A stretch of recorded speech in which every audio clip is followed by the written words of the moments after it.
and welcome to this episode of Gardener Gone Wild. For a moment I wasn't sure exactly where I am, but now I know I am in fact outside of Otari-Wilton's, what is it? Nature reserve, or let's have a look. Otari-Wilton's bush. And it's not just one bush, it's a whole heap of bushes and trees and all of that kind of good stuff. And I'm here. Just look at it. I mean, it's nice grassy lawn, all of those trees all along, and see if there are any eels down by the stream.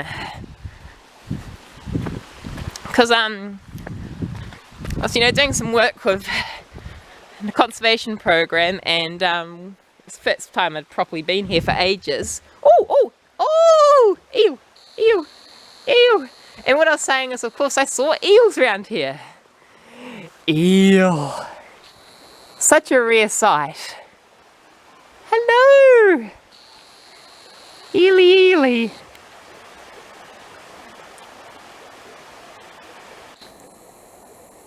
And off the eel goes. See if any no eels around the side.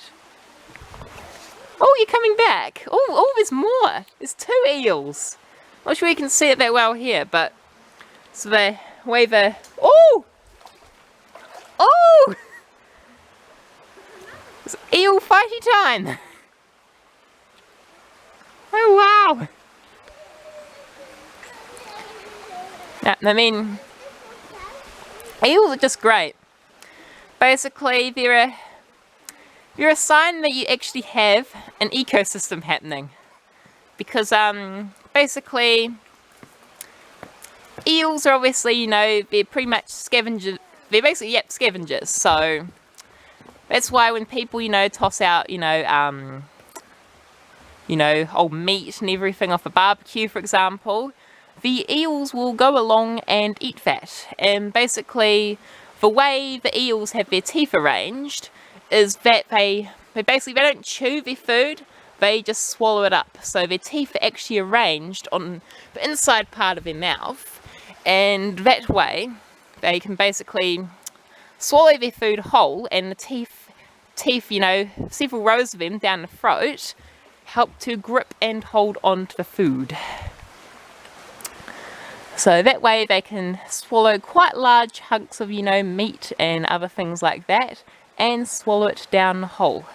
So basically they're very well adapted scavengers who don't use their eyesight. They use their extremely keen sense of, in a way it's like touch, it's like vibrations on the surface of the water. So say if you, so the vibrations of something splashing, falling into the water is what will bring over the eel.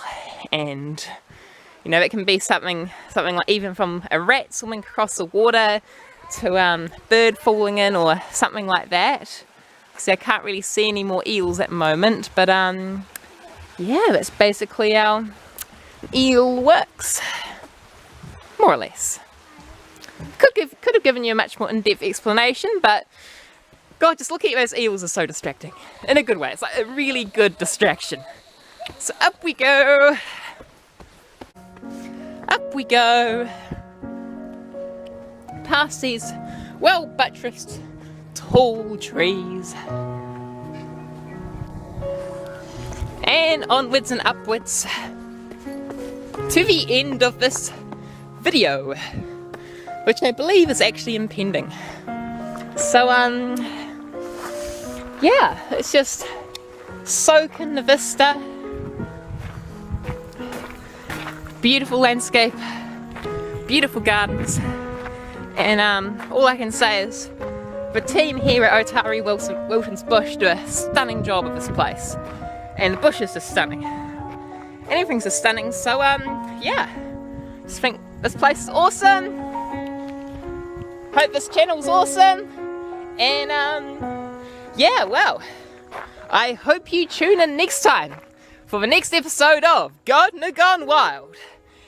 And by the way, as usual, please remember to like this awesome video and subscribe if you haven't already. And yeah, I guess it's time for me to kick back, relax. Not that I do that because I have to shoot off. And yeah, keep watching these awesome videos from Gardener Gone Wild. Goodbye.